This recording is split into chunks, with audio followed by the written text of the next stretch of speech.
Everton won, Arsenal won, and my God, there is so much to just take from this.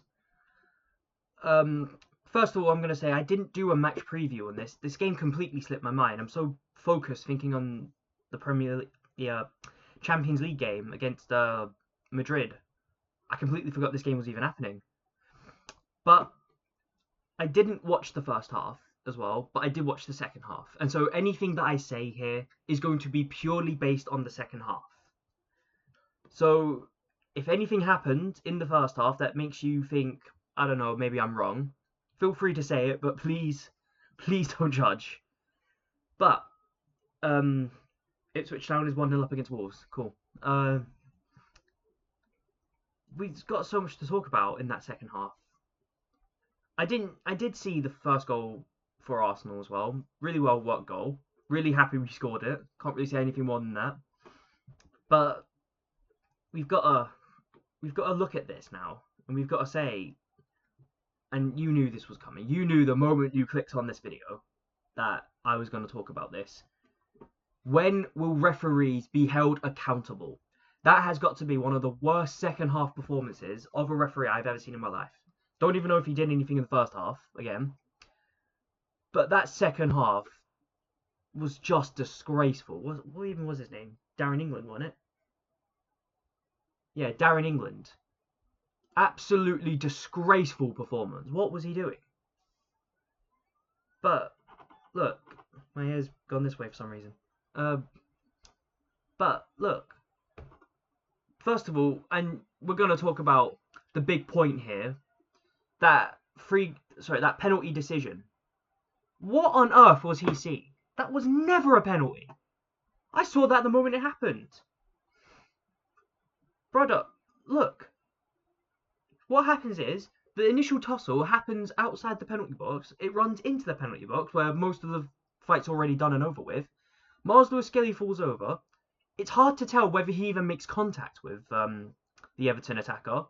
But the fact that the Everton attacker looks for it and falls down knees first, you can tell it's a simulation. And VAR, as per usual, does nothing about it.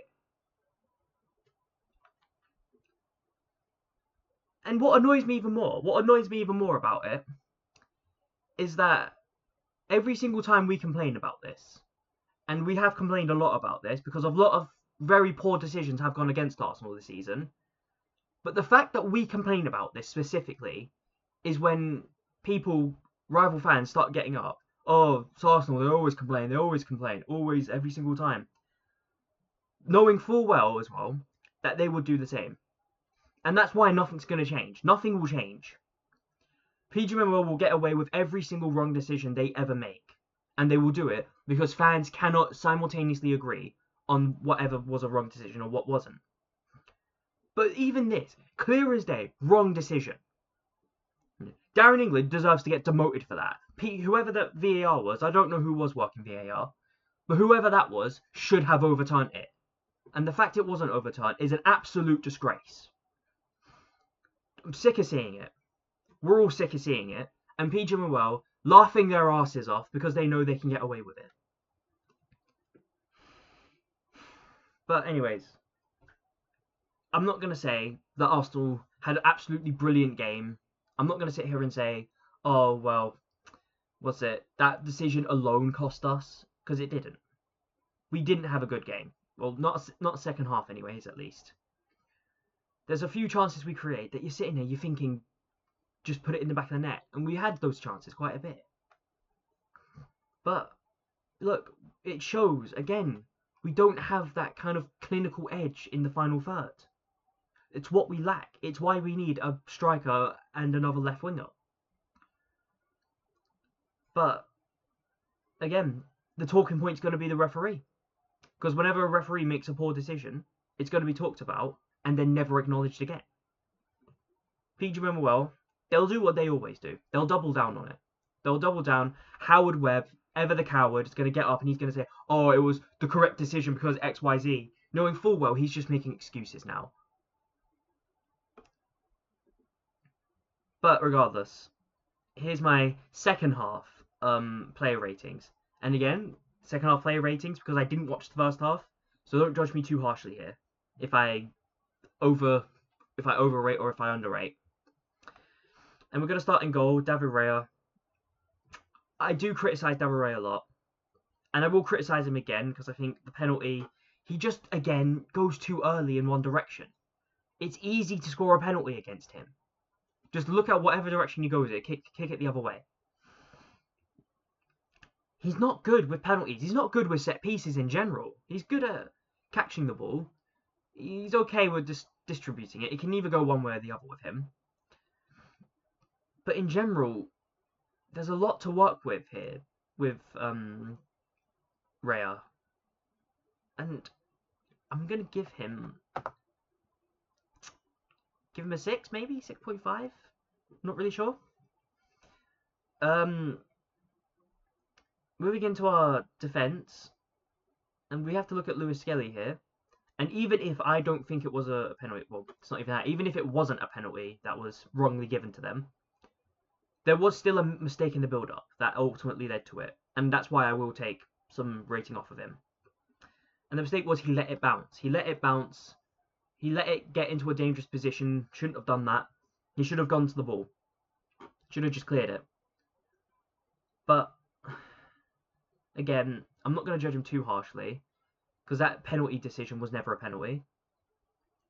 I think with him, give him a 7 maybe, and that's me taking points off because I do think he did play all right, to be honest. In our midfield, Jakub Kiwior, look, put that guy under any form of pressure and he capitulates. Now today he didn't really capitulate as much, but he still made those kind of mistakes that put us on edge. I'll give him a 7 as well. Saliba didn't have a very great, like, standout kind of game, I don't think. But look, I don't think he made any mistakes that put us in danger, but he didn't really do anything that stood out either, at least in the second half. I think he was quite solid though, to be fair. Saliba. 7.5, I'll say. Timber. Sorry, not Timber. Ben White. I'm sorry, you're saying. I thought Ben White was injured, if I'm honest. After that game against Fulham, I saw he wasn't even on the bench. I thought he had like an injury to his knee.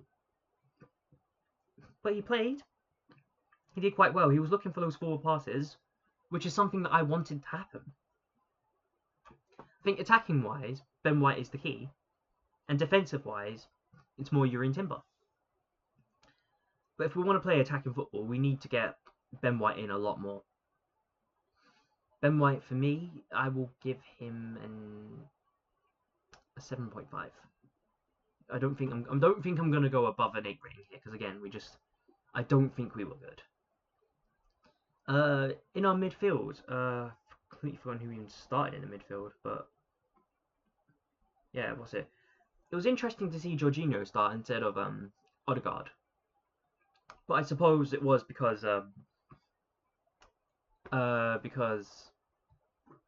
you want to rest your captain for the game, and he did get subbed on. I think with like 20 minutes to go. But look, Jorginho, I didn't really see anything from him in that second half. He did obviously get substituted. He got a booking as well. But that booking was just for like having a go at the referee for the blatantly wrong decision. And I can't be too harsh about Jorginho for that. Normally I do take off points if you get a yellow card. But for this instance, I think Jorginho had every right to complain. I don't know what was said, and if something serious was said, well, it wouldn't have been serious, but if something properly warranted it, then I think I would have taken off some more points. But I don't know. But Jorginho, for me, just for arguing with the referee, he gets a 7. Mikel Mourinho, look, he should be putting those balls that he gets into the back of the net. He's meant to be known for his heading ability, but he can't seem to get it on target. And he was in the midfield today, so that's interesting to see, definitely. But still, he was receiving the ball, and yet he can't put it on target. No, man, he gets a 6.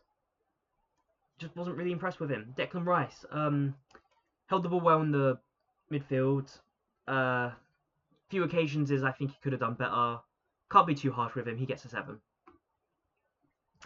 As for our forwards, and this was an interesting forward lineup: Trossard, Sterling, and Waneri. Obviously, Sterling and Waneri got substituted off, so I'm actually not going to rate them. I'm going to rate Kawasaka and Martinelli. Now look, Leandro Trossard, he got the goal for us, and that's already going to be points. I did see the goal. Lovely goal to score. I didn't see anything else other than that in the first half. But other than that, Trossard, he did make a few interesting plays. He did try to get the ball in the box. I can appreciate that. But I don't think it was one of his best games. I think Leandro Trossard, I'll be nice because of the goal. He gets an 8 and he's my man of the match. Moving on to Gabriel Martinelli. And I thought Gabriel Martinelli had a decent game again. He just didn't find the back of the net. He didn't get the ball over to people who would definitively put it in. But he was finding people in the net. He was taking on defenders. He was playing quite well. And the only reason I'm not going to rate him higher is because, again, he didn't really he didn't find back in it. He didn't get into that definitively we're going to score kind of position. I think he took a few shots as well, which you're sitting there like, it should go in at that point. It should go in. I need to watch the game again, obviously, because I'm not sure if that's accurate. But I'll give him a 7. And Bukayo Saka, with him, wasn't really his best day in office, I don't think.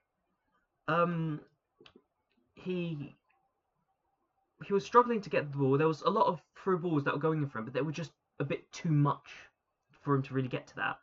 When he did get the ball, as per usual, there's always 2 people on him. But he did find some ways possible. Some corners that he took as well, very poor. I can't give him anything more than a 7.5. And moving on to Mikel Arteta, what would I rate him?